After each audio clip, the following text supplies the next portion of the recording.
Mom, Dad, there's no way that I can express to you what I'm feeling right now. My heart is full to bursting, except to say, I'm the king of the world!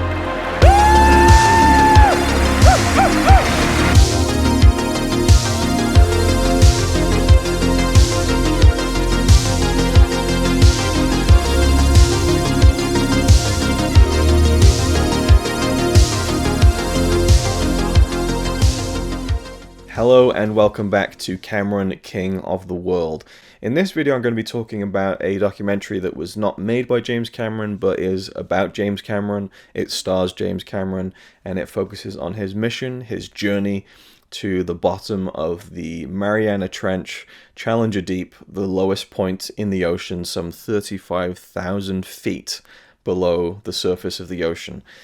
And it kind of chronicles his preparations of getting the submersible that he's going to use and, designing it from scratch. And this wasn't like a big government funded thing. This was kind of an independent thing that was put together. He got a team together to build this thing and to really nail down the science and the safety, because going down to those depths is incredibly, unimaginably dangerous.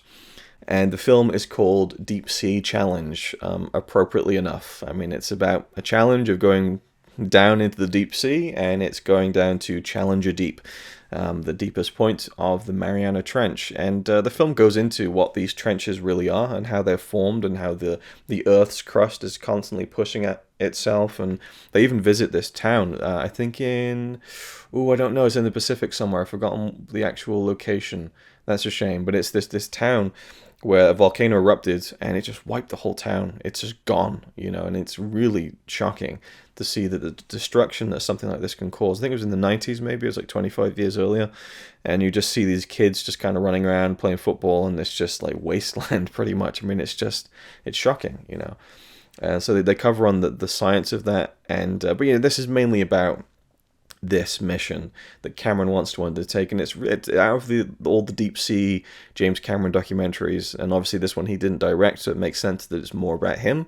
This really is about him, and it's about how he's always been fascinated with underwater deep sea exploration. When he was a kid, he saw in 1960 the first people who did dive down to the Mariana Trench, and in fact they ended up going deeper than he ever managed, but only by like we're talking about 100 feet or so it really wasn't by much. But that was two men. It was an American and a French man, I believe. At least one American, because the American is actually a part of this documentary. So Cameron saw this and was hugely inspired by it when he was a kid, and he loved science and stuff. And I do think in another life Cameron would have been a science. I think I mentioned he went into like physics and stuff when he was in school, so he'd always had that interest and that passion for science and exploration, and particularly just exploration. He loves that feeling of conquering something, which makes sense when you look at the film projects that he undertakes. There's such a huge scale mission to get done. So it kind of fits the personality type. Like he likes challenging himself in that way. And the film shows you the building of this submersible and how it's this very like thin kind of shape, and it kind of goes down like a dart basically.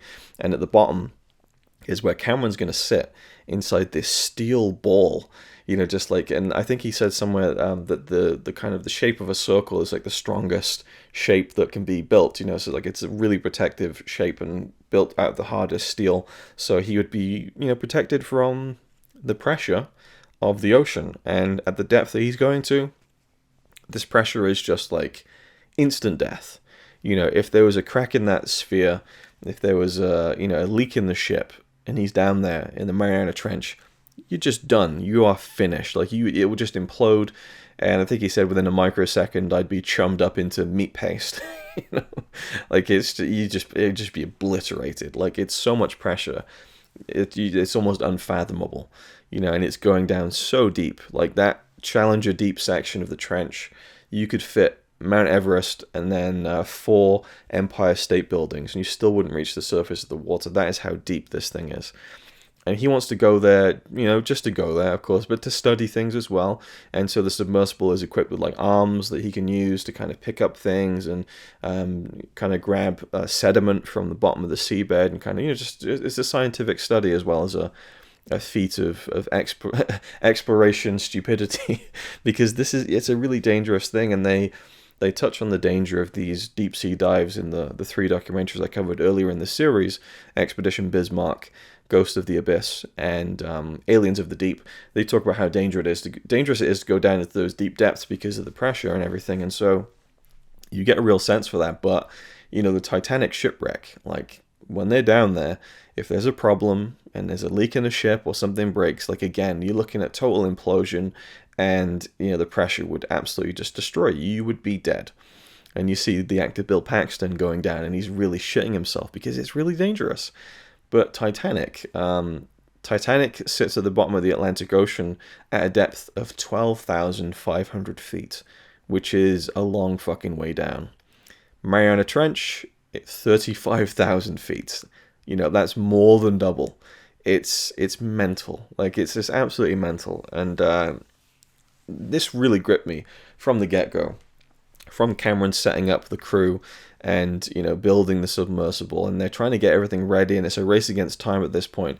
And I should say the documentary was released on August the 8th, 2014, and the actual expedition was in 2012, I think in March of 2012. So the film picks up in January 2012, and they're just rushing to get things finished in Australia. That's where they're kind of building a submersible. And the crew that he's got, there's this one guy in particular, I don't remember his name or what his job was, but he had these things that he was talking about, J-boxes. So he's a fairly young guy, glasses, looks a little bit geeky, kind of just a science nerd or whatever. And he kind of sticks to his guns about this thing. They're all sat around a table, and Cameron's like, right, this needs to happen. Why aren't these things happening? And this guy's like, well, the J-boxes haven't been tested and this kind of thing. We just haven't got to that part of the process yet. And Cameron's like, why is it that whenever this happens, and Cameron's being very Cameron, right? And you just have this shot of this guy with the glasses. He's just like, you can tell he's getting wound up by Cameron. It feels like it's not the first time. He's being called out by Cameron, no doubt. And Cameron's taking that tone. That, if I was there in person, I would be annoyed by that too. I love James Cameron, but I feel like his personality type is a bit intense, and is just by nature, he's confrontational and just expects the absolute best of everyone. And Cameron's like, why are you telling me that this issue with the J-boxes would be any different than everything else that's happened? And this guy just claps back with, because I designed the J-boxes. And Cameron just like explodes with laughter and just claps, and he's like, oh, he's like, oh, you're really putting your neck out there, buddy. Like, that's a really bold thing to say. And the guy doesn't know what, he kind of laughs. He's not sure if he's supposed to laugh. It's just a really funny moment. And then later on, this guy who had kind of designed these J-boxes, whatever the fuck they are, no offense, I have no clue what they do or what they serve, what the purpose is that they serve. He's interviewed, and he says that the way Cameron works is very much, he expects the absolute best of everyone, and he's constantly he's putting people into a high pressure situation, and I don't know if that's the best way to do things. So clearly Cameron's rubbing people the wrong way, and he's the pressure of the schedule is coming up, and the money, of course, is going to be an issue. And they also delve into like his personal life and his wife Susie Amos Cameron and how she feels about it. She talks about how, this idea of diving down, being the first man to do it as a solo dive. She's like, he can't be stopped. Like, he has it in his head. He is going to do it. There is nothing that's going to stop him. It's like a train at this point. It's inevitable. And, she isn't completely comfortable with it, and then when he does eventually do the dive, you see her kind of wiping away tears off in the corner. Like, she's nervous about it because it's so fucking dangerous. And just the trip alone from the surface of the ocean, 35,000 feet below, that's enough to get me nervous about it. Even though I know that Cameron has survived and is still alive, and he didn't die or get injured, I would have heard about it, at the time. But I still get nervous with all the creaks and things going wrong. But so that would have been fine just on its own. But what they also show you for the first hour of the film is all these test runs. So they take the submersible, and Cameron has to be bolted into this fucking thing. Like, he sits in this ball, and he's like this almost, like just bunched up. There's hardly any room, screens all around him. The camera angle is really close, because there's a tiny little camera in there just showing his kind of, well, not his perspective, but we're just seeing the ball that he's sitting in. He's there like this. and they go to do the first test run of this in the water, and they're just going to do like a 60-foot dive, like nothing, you know. So they bolt him into the ball, they kind of crane it in, and pretty much instantly everything goes wrong. And he's sat in there, it's like 100 degrees, he's just burning up, he's sweating everywhere. And they eventually crane him out after like an hour or something. There was a lot of trying to get things to work and stopping and starting. He gets out and he's like, well, pretty much everything that could fail, failed. We are not ready for this. And it's like, oh my God. And then they just keep progressing. They go to different countries and they get to deeper waters and they just do deeper and deeper tests. And I forget the exact details, but there's this one test run they do where it's like a good, I think 10, 15, 20,000 feet, like a really deep dive. And he's doing it, and like suddenly things just start failing. Like I think 5 separate systems. Like he's pressing the little touch screen, it's just making that noise that Windows makes when something goes wrong, just like the dun dun, and it's just like nothing's working. So he aborts and comes back up to the surface, and I'm just like, oh my God, like everything was failing. And I think the first time he got in there, almost everything that was supposed to be wired in a certain way was wired backwards. And then you got like the crew members who are talking about how like, hey, I'm responsible for this part of the sub, and therefore I am responsible for his life. It's a huge amount of pressure. And then the crane that they're supposed to use to lower the submersible in breaks, you know, so now they have to literally cut part of the ship off and build a new crane and test it, because there's this catapult effect where once it starts swinging you can't stop it. There's so many things. And then they get out to, you know, into the ocean. They're finally ready to do this, and the sea conditions are terrible. Like it's really rough, and they find out there's this one little window the next day. Like it's do or die. It has to be then, and I have to get back up by a certain time because the weather's going to be too bad. So it's like everything is just building and building. And, you know, he's talking about how, you know, is this worth his life? And he kind of feels like it is. And there's an element of nobility to that, and also stupidity to that, I think, at the same time. I don't know if it is worth it, you know, and at the same time, I see why he feels it is worth it. And he has a family, he has kids, he has his wife. And there's a point where he talks about his kids, and he says that I don't think that, you know, the only thing I can offer my children is being there physically.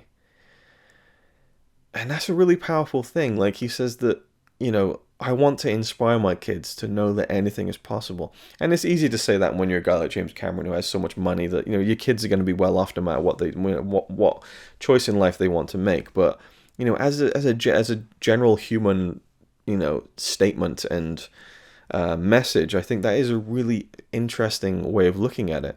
You know, I don't know if I ever became a parent, how I would feel about that, but I do think that inspiring, if not your own kids, then the next generation to be bold and to chase your dreams is a really fucking important thing. And it is a really positive influence, even if it's very dangerous and perhaps needlessly and recklessly dangerous.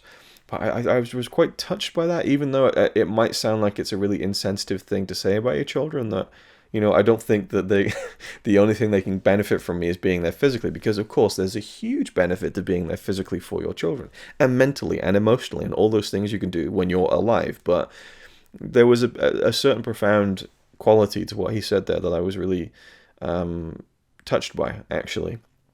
And, you know, his wife, as I said, his wife's very nervous about this, and he eventually does the dive, and that's what, you know, the movie's building up to. We know that he does it, we know he pulls it off, and he's all fine, but there's still a point where things start failing, and I'm just like, oh my God. And there's this, like, prototype Rolex on the arm of the actual machine that's going to be used down at the bottom of the trench, and it's still working, like, when it gets down there, so that's kind of a really interesting thing. But the machine functions do start failing as he gets down there, and I think he was actually down there at the bottom of the ocean for like 3 hours exploring. They don't mention that time frame in the documentary, but I looked it up.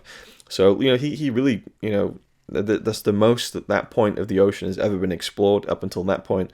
I think people have gone there since then, but, you know, he was breaking new ground. There's something really exciting about that, something that's completely unexplored. And unlike the other documentaries, the Deepsea ones with the Titanic wreck and the Bismarck wreck and the aliens of the deep exploring the hydrothermal vents, you're always seeing the different kinds of wildlife and the animals, you know, the fish and the creatures down there. When he gets down to the bottom of Challenger Deep, there's nothing. There is just nothing. So he doesn't see much. And there's a nice moment where he sat there in the ball with his red camera filming out of the porthole. And then he just puts it aside and says, you know what, I didn't come all the way down here to not look at this thing with my own two eyes. So he just crouches down and just has a look, because he's there and he wants to feel it and experience it and, cherish it and stuff. But what really stressed me, I'd love to know a little bit more about this, is the thing that stressed me out the most was the mechanism in the submersible that allows it to get back to the surface. So basically, it's a very simple system, really. The ship is weighted, like it has these weights in the bottom, and so it'll sink to the bottom of the ocean, within reason. So when they take it from the boats, they kind of pick it up on the crane, they lower it down into the sea with these big airbags attached to the top of it, so it kind of bobs at the surface. When he's ready to go down, they take off the airbags and it starts to sink, and sinks at quite a fairly speedy fashion. And then he can press a button to release these small little, I think they're metallic balls, and there's so many of them that if he releases a certain amount, then it kind of slows the descent, because now he's losing a little bit of weight, so he can kind of control the speed somewhat. By the time he hits the ocean bed, it's a reasonable pace and doesn't, cause any damage or anything. But to get back up, all he does is flip a switch, hits the switch, and it drops all the weights out. And then without the weights, the ship just goes right back to the surface. Very simple. But I was thinking, with all these different system failures going on throughout all the test runs, what if the weights failed? You would be fucked. And I was just really nervous about that. And I've got to imagine there's a plan B. I've got to imagine there's a plan C, some sort of manual way to release the weights. But then he is encased inside this metal sphere, so I don't know if he can really physically interact with any part of the submersible beyond that. And it's kind of mechanical. I'm not sure. I don't know. But I would imagine there's got to be a backup system to that. One thing I found interesting was that they did send this drone thing down to kind of film Cameron while he's down there. But there's lots of shots of the submersible coming down from the top of the camera, passing down, and then going down into the inky blue dark depths. And it's okay, well, they clearly didn't have a little drone every 10,000 feet or whatever in the exact perfect position. So I don't know if those are simulated shots that they filmed somewhere else, or whether they're just entirely digital effects, because there are a lot of visual effects artists credited in the credits. But it gives you a better visual feel of what's going on, and I quite like that. And it was well put together in that sense too. And there's a nice little kind of reconstruction, well, not reconstruction, but a kind of what do you call it really? Just a live action kind of skit of a young James Cameron sitting inside a cardboard box and cutting a hole out and pretending he's in a submersible, because that's what he did when he was a kid. He would draw on the inside of the box the pressure valve and everything. So you just get this sense of this child who dreamed of something big and managed to pull it off, And yeah, it's all well and good for him because he has the money to do that sort of thing. But I do think also that he set a precedent for himself in terms of doing the expeditions to the Bismarck, Titanic, and then the Aliens of the Deep stuff, where he's going to all these different sites to investigate and study the hydrothermal vents of the bottom of the ocean. So, he's really earned his stripes, as I've said in previous videos, to do something like this, and he has the passion and the drive to do it. And actually, there's a couple of his friends who were involved actually died tragically during the process of them doing this expedition in a helicopter crash. So there is this poignancy to the film too, and the weight of what could possibly happen and how fleeting life is kind of stops the project dead in its tracks, but also then propels it further with even more conviction, which was touching again. And there is a moment which I thought was kind of funny, where his wife is there in the control room waiting for him to get to the bottom, and she's really nervous, and then finally he gets there and she's really relieved that it for that point in time all gone well. And I think one of the test runs, the communications was completely lost or something, or they couldn't hear him, or he couldn't hear them. But when he got to the bottom in the actual the final run, they could hear him up on the surface, and she speaks to him through the communications device, and it just reminded me of The Abyss. When Bud and Lindsay are kind of speaking to each other, although that's through text. This is kind of different, but just this idea of the wife waiting in wait for any word from the husband down at the bottom of the ocean in this kind of, almost impossible situation. And she's like, I love you, and he's like, I love you too, all the way from the heart of the ocean. And she gets all giddy about it and really like, touched and everything, and that was kind of fun. But it's like it's like a really cringe, like, to quote your own movie like that. But it's, that's the thing. I've talked about this throughout this whole series. I think Cameron, it really is that kind of wears his heart on his sleeve, and a little bit. Maybe not so much on his sleeve, but I feel like he has that kind of real romanticism deep within him, and it comes out at certain moments. And maybe he doesn't wear his heart on his sleeve, but he's certainly not averse to showing his heart. And in the sense of his movies, where, in every film, I think there's been like a display of emotion that is really open and earnest, and for some people cringeworthy, and I can understand that, because it is so open and earnest, and just unashamed, and it really is just out there in the front and center. And to say, like, I love you too, from all the way from the heart of the ocean, it's a very cheesy line to say, but it's, it worked on her, and that's all that really matters. It's that relationship is clearly working very well between them. And so that was just, it was kind of a fun moment for me. I thought it was kind of interesting because, in all of his films, there's that moment where there's something really cheesy or melodramatic that's being said in relation to love and kind of the very strong relationships we have with people. And this one had that. And it was quoting his own movie, funnily enough. But there we go. So yeah, there's probably more I could talk on, but I think that this was another surprise. I wasn't expecting to enjoy this one as much as I thought I was, and I did think, because I'm guilty of it as much as other people are. You do get the sense that Cameron has this ego, and I think he does. I think he does have an ego. I think Cameron is arrogant, but I don't know, because arrogant implies implicitly a negative aspect to the ego. Maybe not arrogant, but I think that Cameron, he has a very high opinion of himself. That's even worse. I don't know. I feel like Cameron has a very positive, a very positive mental image of himself. But no, I think that Cameron knows that he's a hard worker. He knows that he's talented. He's not afraid to say it. He's not afraid to tell people when he thinks they're wrong. And I think you do need a sense of ego to really succeed in the types of things that he is doing. Making a big film where you have a lot of responsibility, and carrying out an expedition where you need to take so much care and safety. Yeah, it's a very high pressure situation. He seems to thrive in high pressure situations. And I think an ego and having, knowing what you're worth and knowing what you can do and knowing your talent, I think, is an important thing. And obviously that can veer too far into the negative when you're then using your ego against other people. And I think he certainly has not been completely innocent of that over the years. And he's talked about in recent interviews how he has calmed down more in recent years, and he has got better with his temperament. But I think that going into this, I was expecting himself to be really pushing I'm the first one to ever do this. And he does get like that. He does tend to throw in your face all these kind of, I was the one who did it, I was the one who suggested, that kind of thing. He's one of those kinds of people. And I'm not completely repelled by that, I don't think, because I think that with him, he kind of really backs up, what he says, and kind of earns the right to say these things. But I was kind of expecting him to be like, this is the first time anyone's ever done this. And I'd read up that someone had done it in the 60s, so I thought, is he just going to sidestep those guys? But no, it's a part of this film, it's a part of this story. He brings along the American on the actual expedition. So the day that he went down to the bottom of Challenger Deep, the guy who did it first with another man was there on the ship, and so he pays great respect to that, and it's kind of like a passing of the torch in that sense. And I thought that was really tastefully done. And so throughout this whole kind of James Cameron Deepsea exploration documentary journey that I've gone on throughout this series, I've seen nothing but, again, reverence and respect, and passion and hard work, and above all else, an absolute dedication to safety.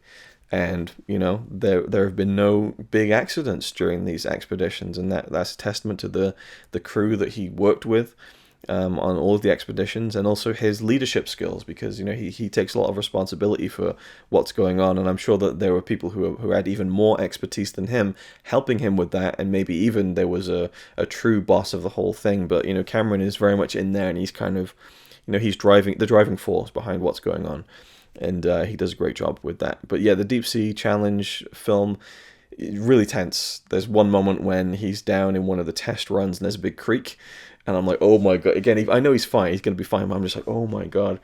And the guy who told him, the American, at the beginning, he's like, if Cameron's like, what do I do if I just hear like a big like crack?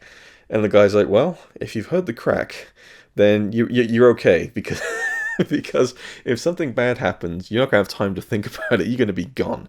So if you hear a crack, then that means you're still alive. It means you're probably going to be okay. And he actually, regurgitates that as he's down there in the little ball, saying, okay, he told me I'm going to be fine if I hear something.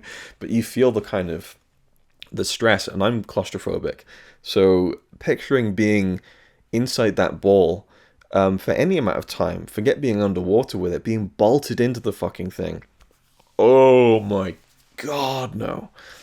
So I'm glad for him, given how passionate he is about this, that he isn't claustrophobic, because that'd be a bummer if you had the chance to do these amazing things, but you just couldn't do it because of the claustrophobia. But clearly that's not a problem for him, and that's great. Anyway, Deepsea Challenge. I loved this film.